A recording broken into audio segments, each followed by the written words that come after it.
Hello, everyone, and welcome. We're going to give everyone a few minutes just to filter in here. We'll get started at around 10:02, but we just want to give everyone time to filter in. We're really happy that you all joined us today. Yeah, we're excited to talk to you about how to harness crowdfunding and marketing to enter e-commerce. Hopefully, some of you have that dream as well. We've got a couple founders here who are going to share from their story, along with Nora from TCF, who can talk about how to market your campaign from pre-launch all the way through to when you're selling on your site. Oh, some familiar names. I know Reed. Hello, Reed. Good to see you. Okay, we'll just get started at 10:02, I think, or 10:03, depending on how many people are still popping up in the waiting room. Happen.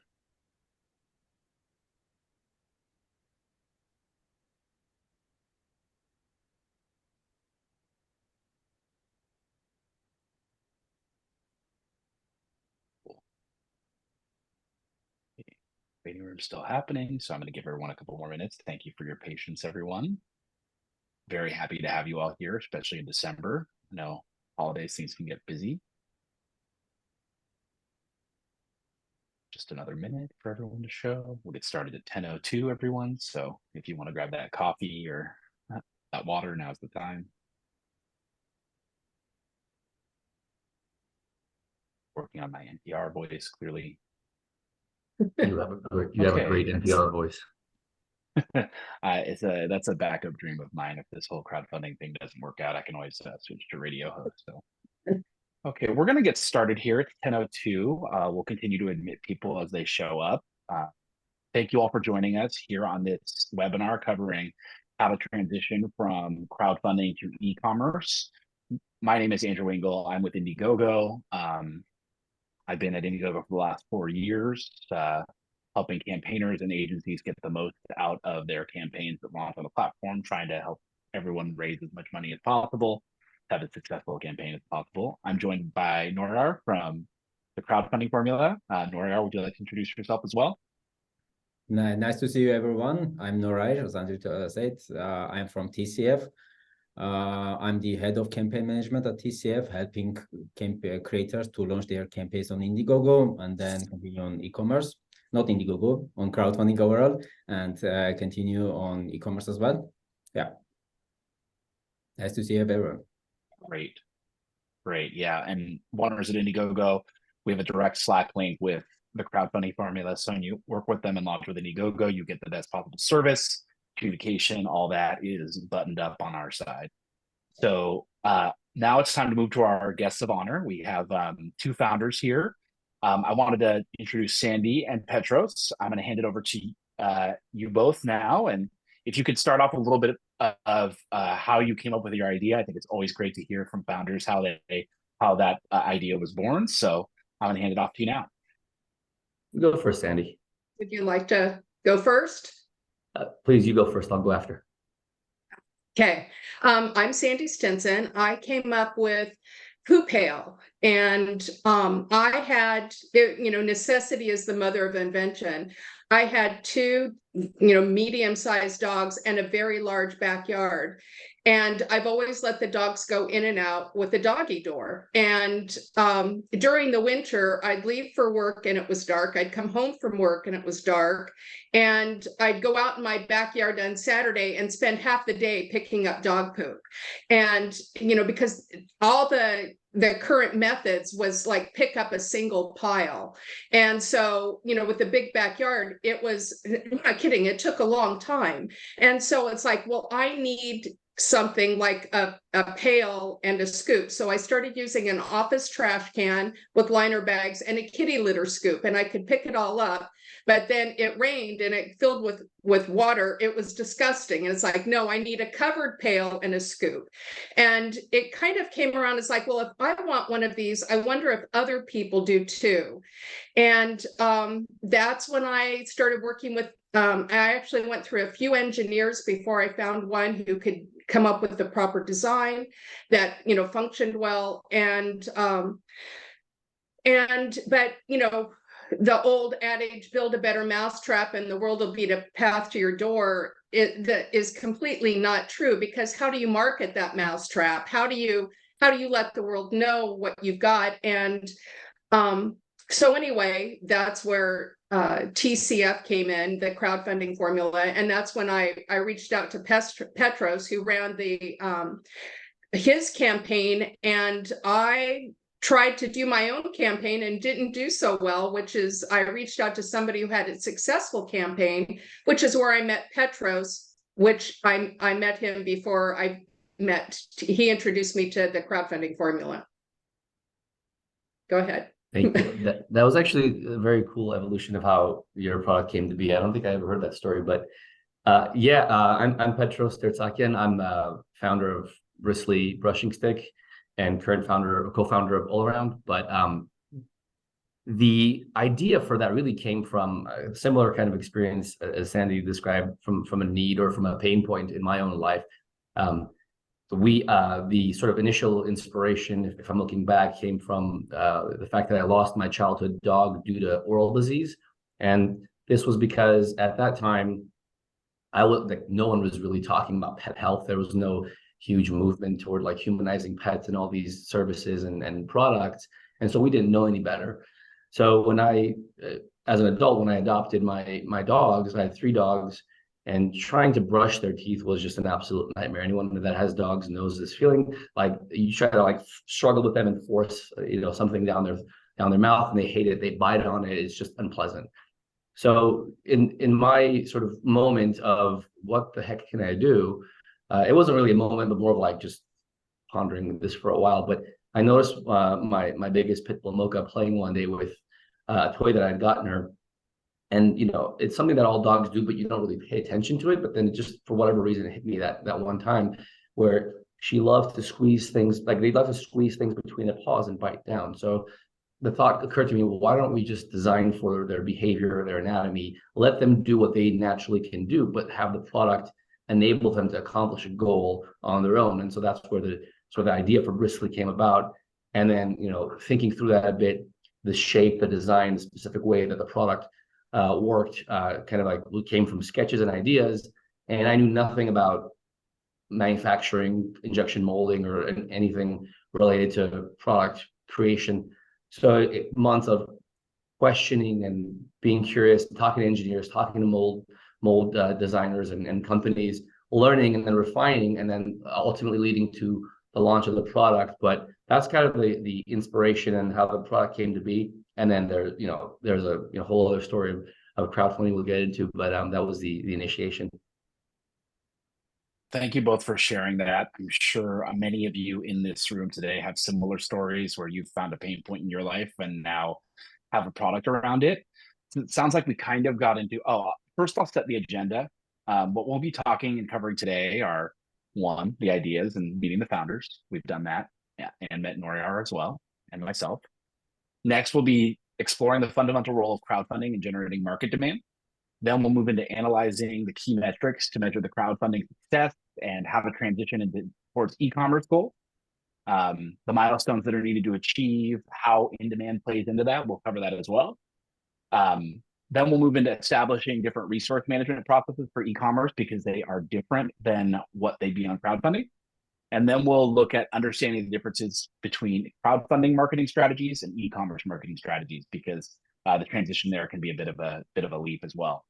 So we're going to start with the role of crowdfunding in generating market demand. It sounds like you've already talked a little bit about why you chose to crowdfund. It's like, I have this idea, I don't know how to bring it to market. What I want to ask you is how you initially marketed it when you launched, and then how that changed when TCF entered the picture. So I'm going to hand it over to you two for that. Sure. Do you want me to go first, Sandy?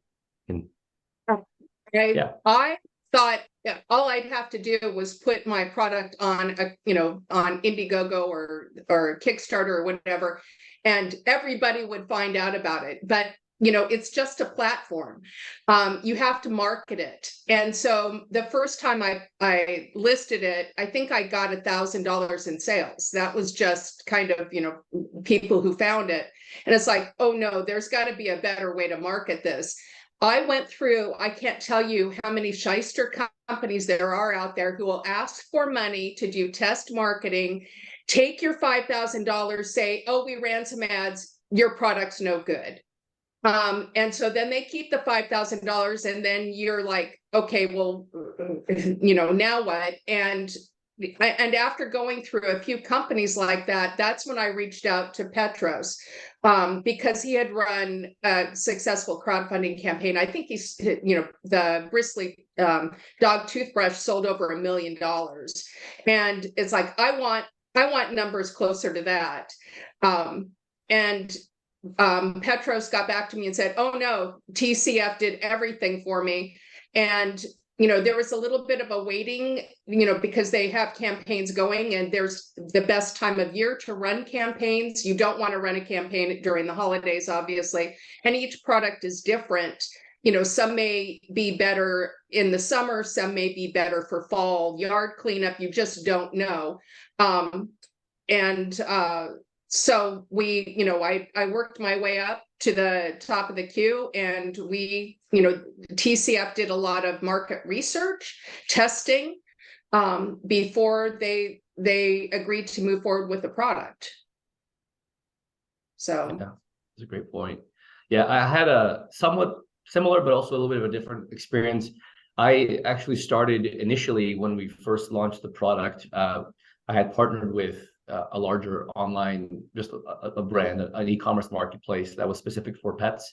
And that helped get me some initial buzz, and if you will, or some revenue. And then at the point where I was ready to take the learnings from that and improve upon my product, one, I realized, well, the amount of money I have on hand is nowhere near enough to do any of that stuff. And also to build a brand, it's going to be way more expensive.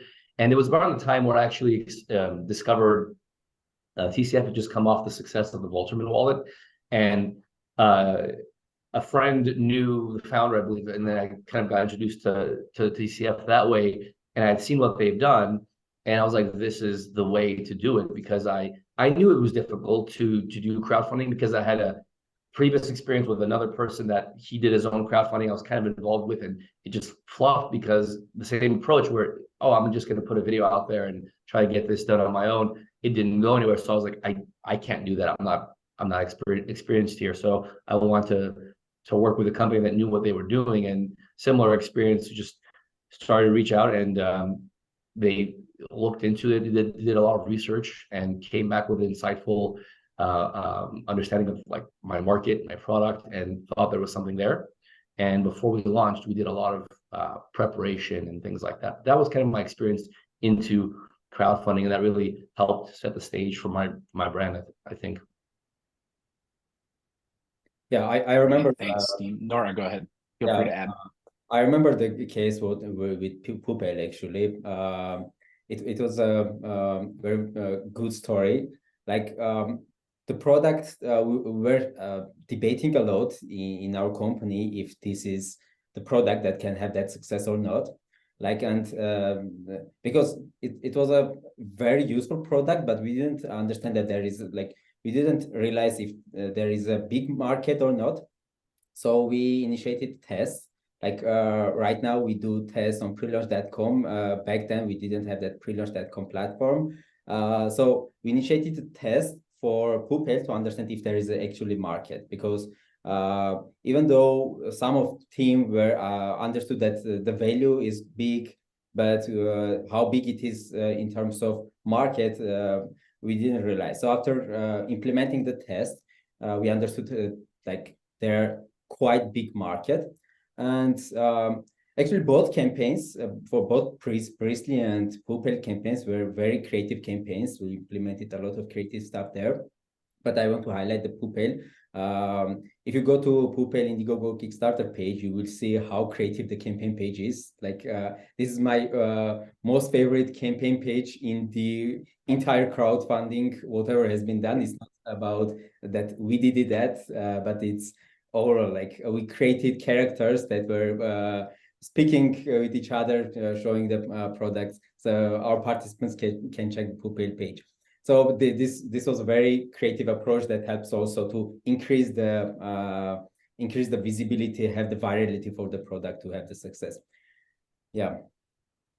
The cartoons that were done for Poo Pail are just hilarious. And I had a 3-minute video to explain the product because it's a brand new product. There's nothing like it that both picks up and stores pet waste for a week. But the other follow-up commercials, I think they're 30-second ads with the 2 flies. I still laugh every time I see the one with the 2 in the restaurant. It's just hilarious. And they came up with all of this. That's right.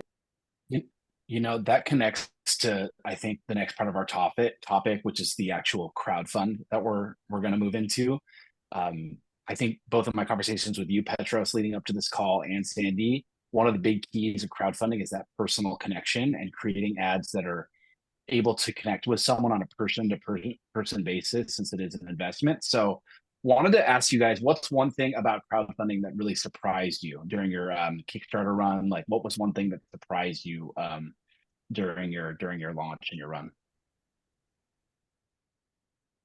Well, one thing, I won't say that it surprised me, but it was so helpful. Well, it kind of a surprise. Well, after they, ran the initial tests and they collected emails and with, I think, $1 deposit or whatever, but that, as soon as we rolled it out, they started asking all the backers, what would you like to see? How would you like to see this product change? And one, again, the better mousetrap thing, it's like, I thought this was great as it was, but the backer said, no, we want an even taller version. We want more colors. We want wheels. We want, and it's like, I have to sell the customers what they want. We came up with, I just had 2 kind of smaller sizes in green. And I will tell you that now, since we've run the marketing and I'm selling online, only 5% of my sales are that. The other 95% are products that I would have never come up with on my own without the backer surveys, after people had donated. And it was brilliant. I agree. Actually, I had a similar experience, and then I was actually going to talk along the same lines, because one thing that I don't know if it was a surprise, but more, I think it was very helpful and I liked it a lot. It was the near real-time engagement you have with your supporter base, and the ability for them to not only give you feedback, but kind of take ownership in molding the process as you go along. Your end product or your end outcome is driven a lot by that interaction with them. And that's like product development at its finest, right? You want to get that customer feedback and iterate around that, and it allows you to do this like no other platform, and that was very valuable. Similarly to you, actually, Sandy, our sort of family of products was born out of crowdfunding as well, because initially we were the toothbrush, and I had plans for toothpaste, which kind of were accelerated because of the crowdfunding. But there was also a cute little sort of complementary product that was born, the tongue cleaner that we created to supplement the whole sort of package, if you will, came out of the crowdfunding experience as well. So there really is a lot of insight and also an expansion of product offerings that you can quickly build to, but also just learn what the market would want that you would never think of, like you said. So that's a lot of value there. And you'll see huge companies have crowdfunding campaigns whenever they launch a new product. They want that feedback. They want that customer feedback. It's so valuable. Nora, do you have anything to add there? Yeah, totally agree with Cindy and Petros.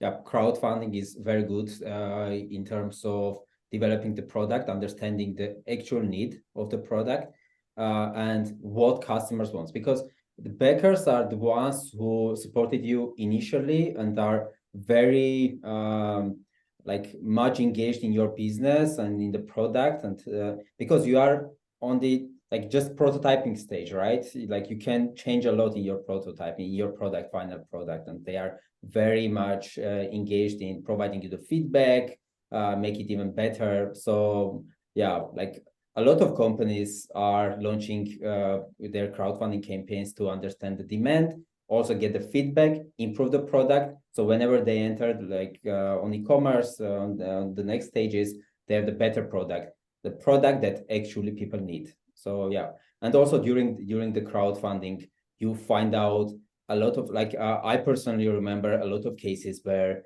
based on the feedback, based on the surveys that we implemented, our creators came up to the second version, another version, or some complementary products that are bestsellers. So yeah, this is also something very powerful for crowdfunding. Yeah. It depends on your ultimate goal. I wanted to create a product that would sell. I wanted to create a viable business, and having the best product was important to me. If I just wanted to do a crowdfunding campaign, take the money and run, it would have been completely different. But I wanted to have a real company. Yeah, I just want to echo everything I've heard. One of my favorite things about working in Indiegogo and in crowdfunding in general is how passionate the backers are and how willing they are to kind of dive into the weeds with creators and entrepreneurs. They aren't just people who, like on Amazon, expect something to come and then want it to work and then leave a review afterwards. They actively participate through the comments, checking in on updates and things of that nature. They participate in polls on, hey, would you rather see this type of feature or that feature? And to see products evolve in a way that, I don't think any other platform really has at its disposal has been one of my favorite things. So Danny mentioned, if she had just launched, it probably would have been all green and a certain size, and it turns out that an entirely different color and a different size and additional features were way more important to our backers, and that's just not something you can experience anywhere but crowdfunding. Yeah. Now that we've kind of gone to the crowdfunding, I want to keep this moving along. You've raised money, you've successfully gone to a certain degree on Kickstarter. What informed your decision to continue on to Indiegogo in demand, to continue that raise post the Kickstarter? Petros? Sure. I think that's a very good question. For us, I think it was kind of, I don't want to say no-brainer, but it was kind of like a good natural step, because when I was first exposed to in-demand and the TCF kind of explained the benefits to me, the benefits made sense, that it would help us not just reach new levels of our campaign and our growth, but it would also give us the ability, I think, to access a new audience, broader audience, which is very important. But then the model of in-demand specifically is, I think, where the biggest value was for me, at least, where it gives you this element of predictable cadence that lets you plan your operations better, make your business operations more manageable. So like build operational rigor in your business and use that to find the weak points or find the holes, fix them, improve upon them, and then ideally when you go to your business, you can utilize a lot of those learnings and those optimizations to have that transition be more smooth. And that's kind of what we did. We took predictability and we utilized a lot of different strategies to not just improve operations, but also leverage a lot of different things, which we can get into if there's time. But that was the main value that I saw when I was first introduced in demand.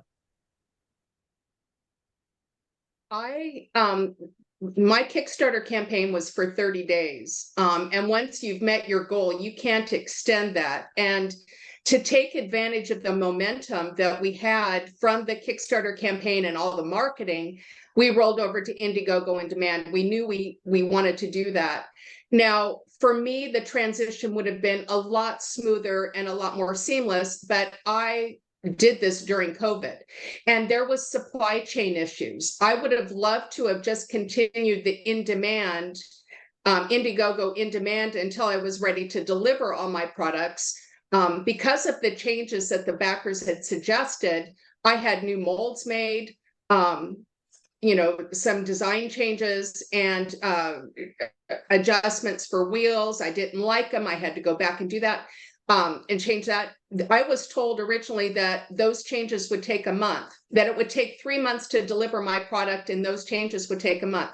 Well, during COVID, I didn't hear from anyone for 6 months. The plants were shut down. Originally, I was going to manufacture in China and they had the mold. So my Indiegogo could have, it would have gone on. And during that time, the containers went from 3 weeks and $3,000 to ship from China to 6 months and $30,000 to ship from China. A propel is large. It would have taken containers to bring them over, all the orders that we had.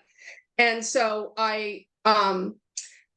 it would have been, much more seamless to transition right into e-commerce from there. But because of the delays in manufacturing, I brought the molds over to the US and decided to manufacture from here. It was cheaper and less expensive to bring the molds over to the US and manufacture here than try to deal with China, the delays in the containers.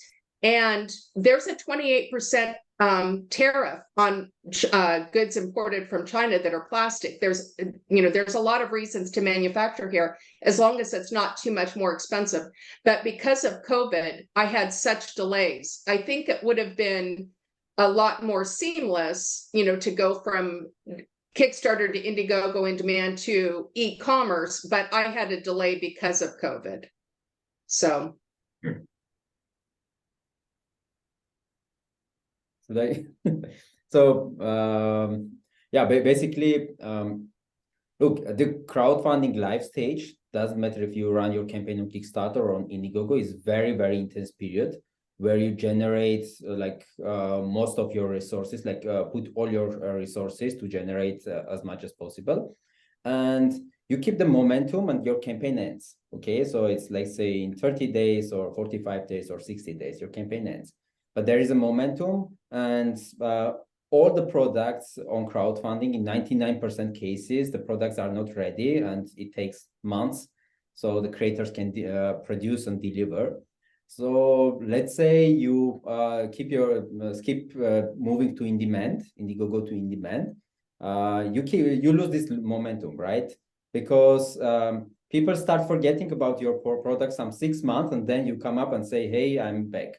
But you lose the momentum. So moving from Kickstarter or Indiegogo live stage to in-demand stage helps you to continue the momentum and not to lose this traffic and not to lose people who are ready to pre-order your product until you are ready. And we all know that most of the cases, it is very challenging to produce, and it takes even longer than expected. So firstly, it is not to lose the momentum. Secondly, for Bristly, Petros can correct me if I'm wrong, we generated even more on Indiegogo in demand than we did on Kickstarter live stage, because on Kickstarter page it was for $450,000, and we generated additional $550,000 on Indiegogo. Correct.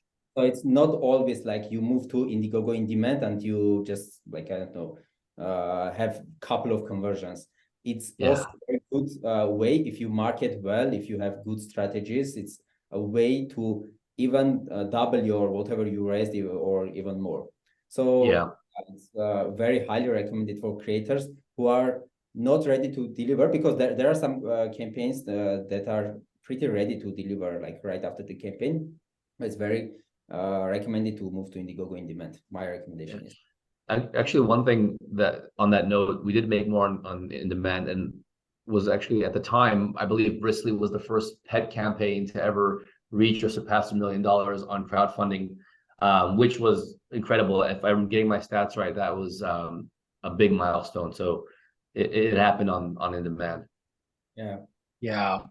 I think I'd like to echo what everyone said, and that the flexibility is so important, whether you're expecting to generate a ton of sales like Petros is talking about, or for Sandy, just having a consistent income stream as delays happen, being able to continue to iterate and gain additional feedback, get more orders in, not lose the momentum of the Kickstarter, be able to keep a second audience updated, etc.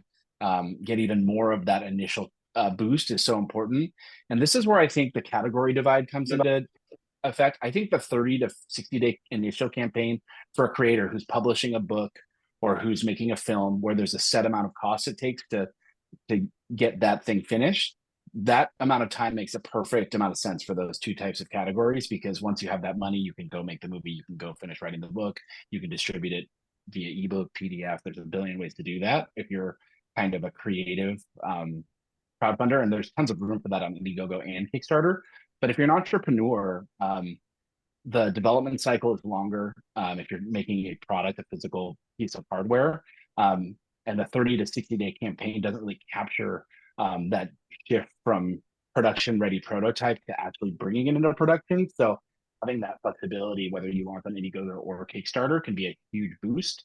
The next question I'll ask is kind of how did the marketing shift and change in demand versus the live stage of the campaign? You mean once we went to e-commerce? I think even before that, like what was different about in demand in terms of marketing versus when you first launched? So maybe I can answer that question. Yeah, I don't know. So because TCF took care of it all for me, I just I was working my normal job.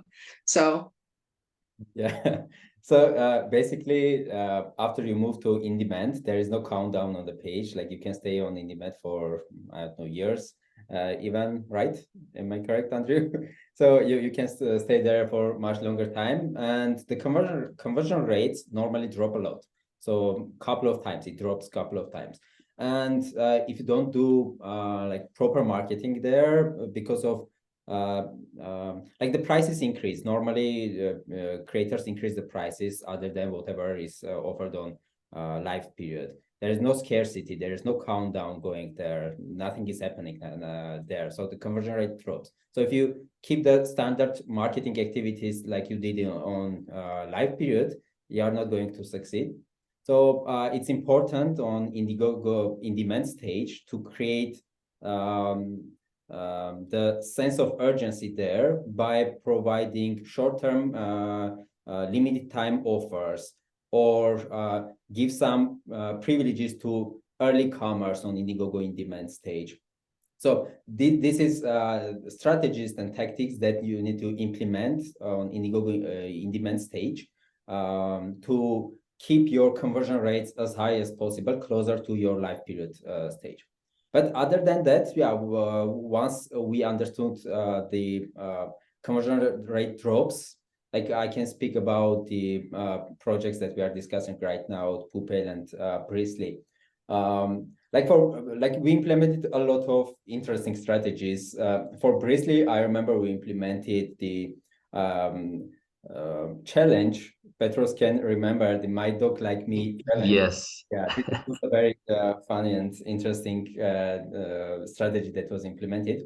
We understood that like there is a similarity, or like we try to make that story like between the dog owners and the dogs. And we initiated the challenge in Instagram with My Dog Likes Like Me hashtag. So people were posting their dogs and their pictures, and we got something like 40,000 people. Like it went viral. That's pretty good. Yeah. So yeah, this activity also boosts the Indiegogo in demand campaign. So yeah, but firstly, to sum up, you need to create a sense of scarcity and try to be creative. Thanks, Norar. Yeah, I guess now we can move into that transition from in-demand to e-com. And I guess the question would be, when did you know it was the right time to make that shift from in-demand to your own e-commerce site? What was the milestone you hit, or the level of readiness you felt like you needed to be to get there? for me, it was when I had product to deliver. Sorry, Petros. For me, No, it was when I had go. product. It took me forever to get my poo pails in and manufactured and ready to ship. And so as soon as I had actual product and someone could go to my website and order a poo pail and get a poo pail, that's when I made the shift. It took so long to get to that point, but that's when I went live on e-commerce. Yeah. For us, it was primarily when we were able to satisfy fulfilling all the like the pre-orders or the large number of orders that we had. We had those sent out. That was kind of like our main thing, because we had the benefit of the coverage of the crowdfunding platform, which is like a delayed shipment. Delayed as in, like, you know, you order it at time X, you can expect to get at time Y, and everyone knows and accepts that. Once we were able to overcome that backlog, if you will, and we're able to meet the regular e-commerce customer expectations of like shipping on, you know, made to shipping to order, or yeah, shipping based on the order, then we thought that was the right time. In addition to that, we were focused on not just like the return on ad spend and conversion improvement, but also our on-site experience, to make sure that once we did go to e-commerce, we took a lot of the learnings from the audience that we get from in-demand, visiting our website and seeing what we're about, learning how they navigate our site, what they're doing to improve like the UI, UX on our site, and then improve customer experience. So that when we got to a point where, one, the backlog was done, but also we felt like our site was at a good, or I guess our experience was at a good place, that we could be successful, and our ad return on ads were, you know, or our ad spend, I should say, our advertising strategy was effective, then we decided to pull the trigger to switch over there. So we're kind of trying to line up the blocks, if you will.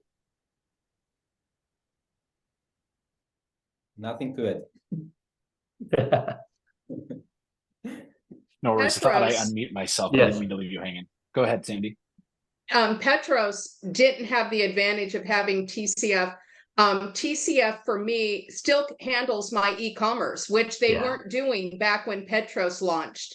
So I've always been with TCF. They have handled the transition from Kickstarter to Indiegogo on demand to e-commerce to, I recently rolled out a new version based on customer feedback.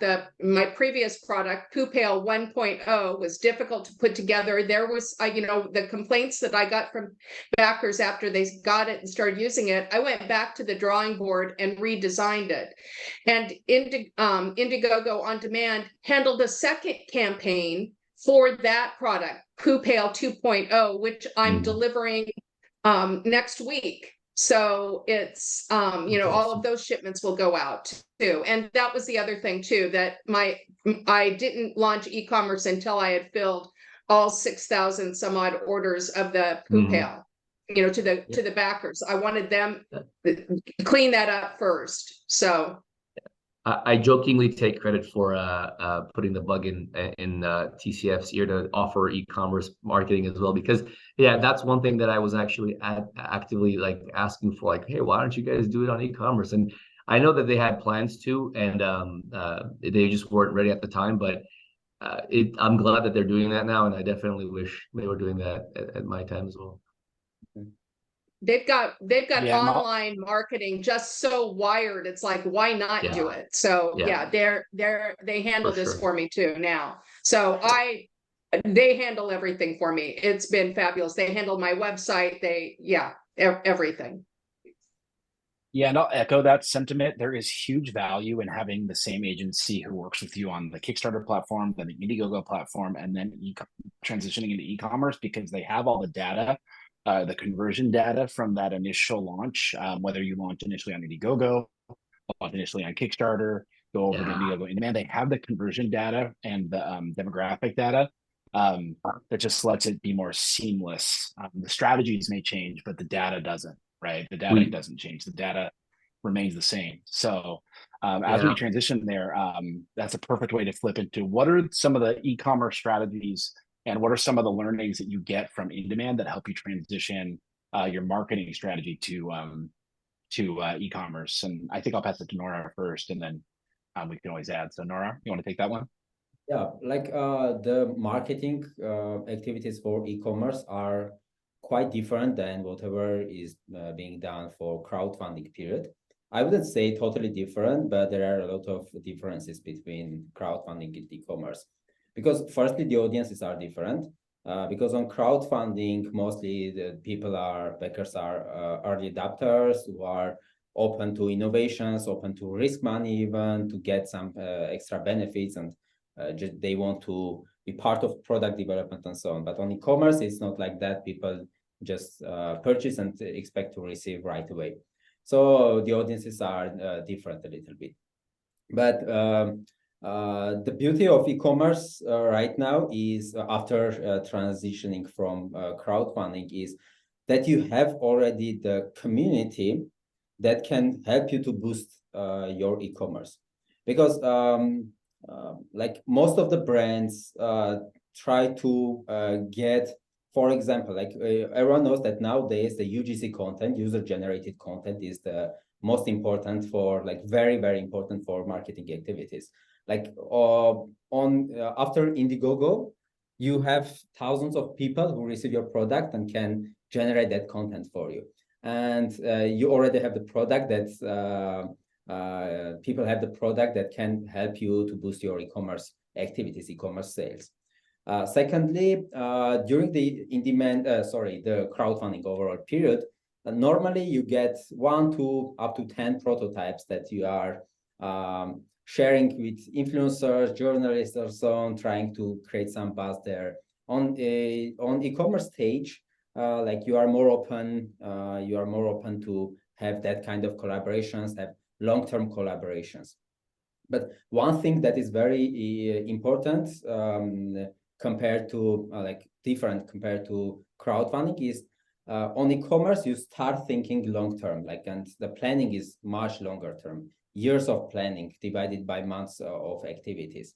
So the mentality is very different here, how to market it is, and you play much longer, because I can bring just an example working with an influencer, just one influencer. During the crowdfunding period, you get send the prototype to an influencer, to a YouTuber, let's say, and expect one review there. But on e-commerce stage, you are working much longer term, making him a brand ambassador, or I don't know, like person who can boost your product, your business much longer term, and so on.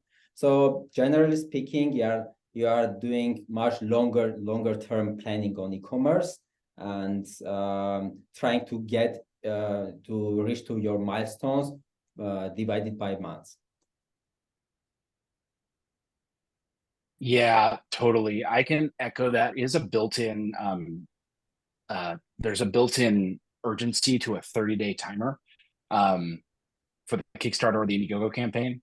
And then there's ways to create urgency during in-demand, like Noria mentioned, with like time-limited offers. Prices are going to go up after 30 days during in-demand because there isn't that timer. E-commerce, you want to make sure that you don't do too much of that, because you need to be a sustainable long-term brand. So having those brand ambassadors, people who speak for you, who either backed your campaign and receive the initial brand version of that product, can speak volumes. You can take all that stuff you learned in crowdfunding and use those people to sing your praises into e-commerce. Be your early reviewers. I know I take reviews into account when I purchase something. So taking that backer feedback, putting it directly on the e-commerce page can speak volumes to your transition. So I think we've covered most of the topics now. So I want to leave it for any parting thoughts from the. Sorry, I want to add one thing for our audience. Hopefully, many people are on indie stage or planning to have crowdfunding campaign. Like for crowdfunding, there are big raises during first days, and it continues later on as well. Like in most of the cases on e-commerce, you shouldn't expect that spikes during the first period. You shouldn't expect high return on investment during the first period. Like it comes much gradually, and you need to play long game here. Expect, I don't know, even negative ROI for the first days, then try to improve that gradually. So like cases are different, but I'm speaking in most of the cases, because some companies, launch with on e-commerce with spike as well. But in most of the cases, so I want our audience not to feel upset when they launch on their e-commerce after crowdfunding and they don't see the thousands of dollars in the first day of their e-commerce activities. Totally, totally agree with that. I think that's where the shift from in branding comes into play, right? Like it takes time for those influencers to make an impact. It takes time for brand ambassadors to make an impact, and it takes time for reviews and seeing people ship. It takes time to really build that. So it is a different set of expectations you're working with for sure. So any wanted to leave it for two last things. Any parting thoughts from Sandy and Petros, and then we want to open it up to questions from all of you. I see some are in the chat. We'll kind of work through those. So feel free to put your questions in that chat and we'll work through those together. But first, Petros, Sandy, any parting thoughts you want to do before we get into questions here? Yeah, I mean, I think just from a general standpoint, I think another benefit of crowdfunding as an experience is it really allows you to cut your teeth as an entrepreneur. It allows you to learn how to respond to challenges, be nimble and receptive to customer feedback, but also managing stressful situations, unexpected situations. So I think there's a lot of secondary benefit beyond just we made all this money and got all this brand awareness, but you also learn and hone your skills as being an entrepreneur. That will translate into e-commerce and building the business in the future. I could attribute a lot of what I learned to that direct process. So I wanted to leave with that note as well. And I wanted to say I've learned more about manufacturing production than I ever thought I would learn, from how to design a mold. And, I could do a whole story on manufacturing and find your manufacturer first, then have the molds created because the manufacturer needs to work with them. I've way overspent on molds that are no longer good because of what I've done there. One other tip I'll say is, be careful on your accounting, how you set that up. Because my campaign took longer than I expected, I raised all my money in 1 year and had to pay income taxes on it, and then had all the expenses the next year. So there's a difference in cash and accrual accounting that I will just say, watch out for. If this is something that you want to do, you definitely want to make sure that you set up the accounting right to begin with. I incorporated, and so I set myself up on cash. And so I got the cash in on 1 year and had all the expenses on another year. And it cost a lot of money to pay income tax on all that, because I hadn't shipped anything yet. So that's my one little takeaway. Thank you both for that. Nora, any parting thoughts before we open it up to questions? Oh, we can move. Great. So I'll start from the top. Dr. Chi, I see your website. I'll check it out. Same for you, Nana Kwesi. I will make sure to dive into that campaign as well. Great t-shirt, by the way. Is this just for dog product? No, I think all of these learnings can apply to anyone who's making a hardware product.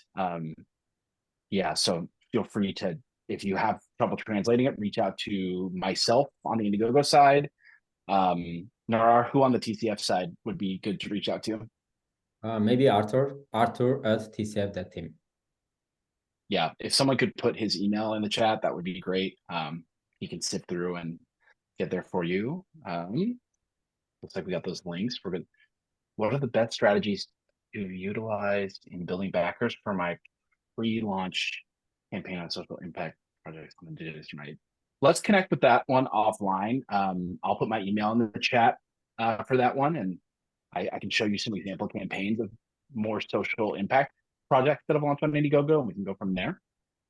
Kishana says, do you have to have ready product to start your campaign? How do I get contact? Who do I get in contact to get started? Not necessarily. It has to be a functional prototype for Indiegogo's purposes, and I believe for Kickstarter's purposes as well.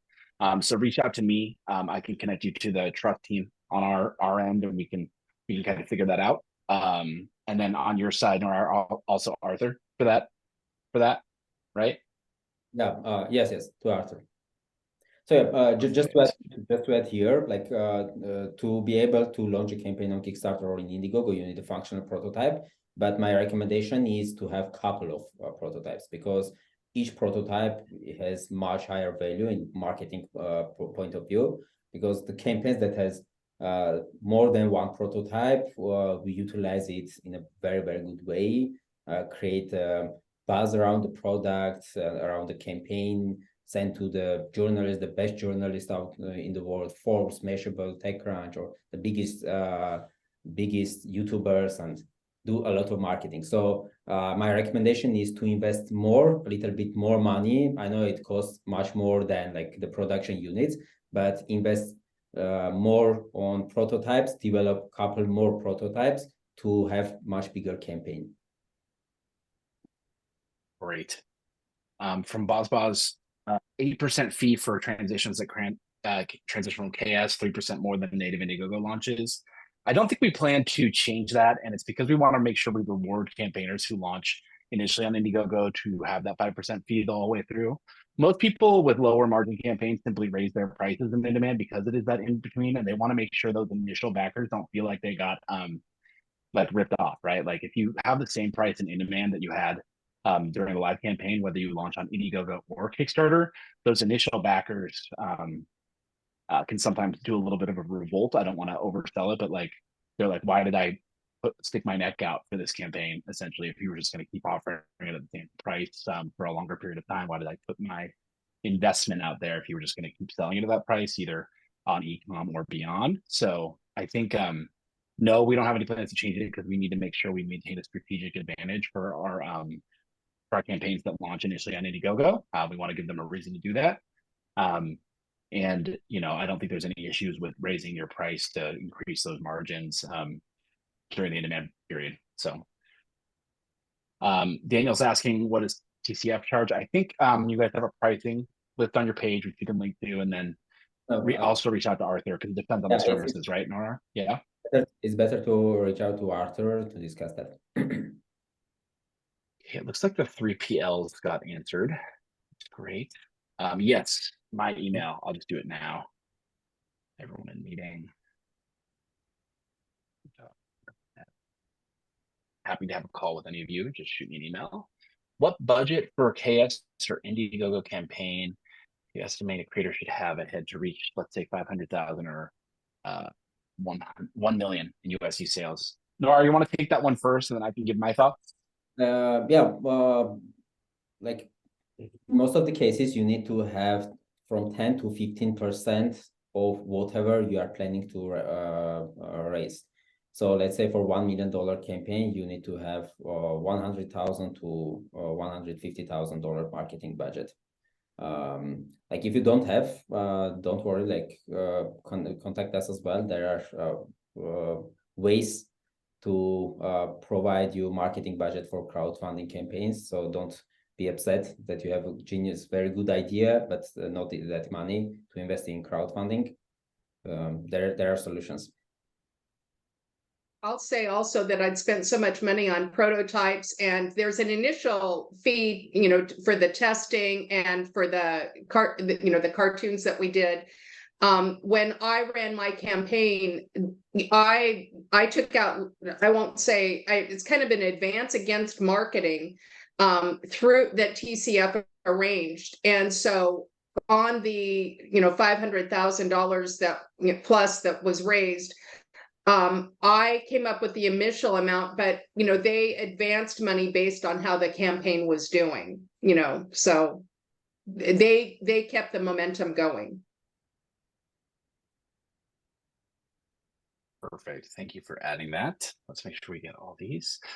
Thing I'll add is, yeah, I think Nora's rule of around 10 to 15% is correct, because there are ways to do things based on how well it does. And we know that like coming out with like 200,000 budget and not even being sure if it's going to work isn't a good idea either. So yeah, we can get into that a little bit more. Feel free to email me. I can send you a lot of different campaigns and kind of how they work backwards from there. We can go from there. Any tips for continuing to drive brand awareness when your startup has limited funds? Tactics from other than social media ads, UGC from influencers can get costly also. I have something here. Go ahead, Nara, you go first. Yeah, it actually depends how limited is your budget. Firstly, to be able to advise you what can be done. Like there are many ways to use like free channels, let's say. For example, the PR in most of the cases is free channel to bring traffic and conversions. We had cases where like we got more than $600,000 from PR source, which we paid $0 for that, because like we pitch to right journalists, we pitch at the right angle, and we get the feature and featured in their journals, and like their readers comment back. So the PR, I would say, is the strongest channel, free channel, partly free channel, because in most of the cases it's free to drive traffic. And of course, social media management is also a good channel, community building there, and utilizing that is kind of free, not totally free, but is much limited. Like you can run a lot of activities with limited budget there.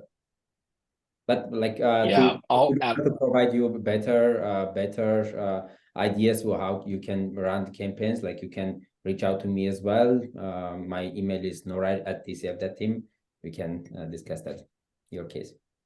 Yeah, absolutely. What I'll add to that is I just noticed a campaign called the Bug Lips, weirdest campaign I've ever seen in my life, launched on Kickstarter. And they got a lot from virality on TikTok. It's literally a pair of plastic lips. I think it was started as a joke, where you can kiss bugs with the plastic lips, and it raised a huge amount. They did a ton of just random, of course it went off on TikTok. They're kissing bugs.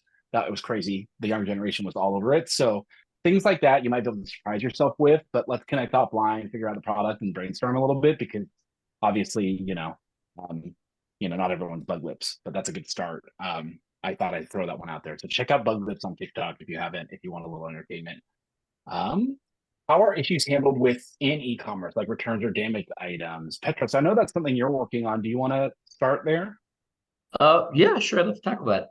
So actually a lot of learnings from my crowdfunding days, given the size and scope of the orders, we decided to do it all in-house. So a lot of the learnings from there have enabled me to what I'm working on now, allaround.com, is to handle not just outbound fulfillment, but mostly focus on where the big pain points are, which are returns or exchanges, because oftentimes that can be very, very, very expensive, actually more expensive than shipping. So our model focuses on a lot of ways to simplify that, make that faster and more affordable. So we keep everything hyper locally, but we do provide services like that for brands. I mean, crowdfunding brands would be great, because our model is to aim toward small and medium businesses to help them out, compete with the folks of likes of Amazon and them. So there's a lot of unique ways that we're innovating there, but I don't want to spend too much time on that, but we'd be happy to help out. If you guys have any questions with that, reach out to us. I would appreciate it. Thank you. I have on mine, manufacturing is here in the US, and my manufacturer direct ships all of my products. I just send them the shipping labels, a few times a week, and they ship all of my products out directly. I handle all the returns. Those are shipped to my house. It means that I don't have to have a warehouse or a staff or, forklifts or pallet jacks and all of that. It's cut costs way down, and that's something that I hadn't thought about, was fulfillment as well. So it's something else to take into consideration, an additional cost. We have about 1 minute left here, and there's a lot of other questions. Sandy, one person has a question about sharing injection molding manufacturers. So I'll maybe you can connect offline. LinkedIn is the best, or what's the best way to reach you, Sandy? Email me is usually easiest. Do I want to say my email here? It's Sandy at. Go ahead. Well, it's fine. I'm happy to answer any manufacturing questions. I have learned books, I could write an encyclopedia. Sandy at propel.com. POOPAIL. Yeah. And it's Sandy, SANDY. I'm happy to answer any questions on manufacturing and injection molding, because my product is large and not everyone does that. Wojtek, we will connect offline about that. Shoot me an email. I would be glad to do that. The last question is e-commerce related. Are you both in Shopify, and did you build it yourself? And then how do you handle your email campaigns? Yeah, my store is a Shopify store. We did build it in-house. I had a my engineer that I work with built it. And email campaigns, I used Klaviyo, which was a really good platform. It is a little expensive, but it has a lot of great tools, automations, things like that. I'm also on Shopify and use Klaviyo for emails. Great. All right. Well, we just wanted to say thank you, one, to you, Sandy and Petros, for joining. We could not do this without you both. The crowdfunding formula, the agency that helps run things, and Indiegogo would not exist without entrepreneurs like yourself. So we are very grateful to you all, or to you both in this case. My favorite part about working at Indiegogo, other than working with the TCF team, is getting to hear founder stories and helping them overcome challenges that they face as they try to bring their products to life. So I really enjoyed hearing your story. Nora, I'll pass it to you. Any other parting thoughts before we head off here? Yeah, thank you, Petros and Sandy, for joining this, and thank you for all the people who participated to this webinar. Hopefully it was interesting for you. You can, me personally, and I believe Andrew as well, is very open for any type of recommendation, any type of advices, and think that we can help you during your, it doesn't matter what stage you are you on idea stage, you are on a crowdfunding stage or an e-commerce stage, we can advise. We are always here. So thank you for joining us. Hopefully we can have other webinars as well. Once again, thank you, Petros and Sandy, for joining. Thank you, guys. Appreciate the opportunity. All right, everyone, feel free to reach out to myself, or Arthur, or anyone from the TCF team. We'd be more than happy to answer all your questions. Sandy has graciously volunteered to answer any manufacturing questions you might have. But yeah, we really appreciate you all joining, and hope you have a happy holidays and a wonderful new year, and hope to see you in upcoming webinars.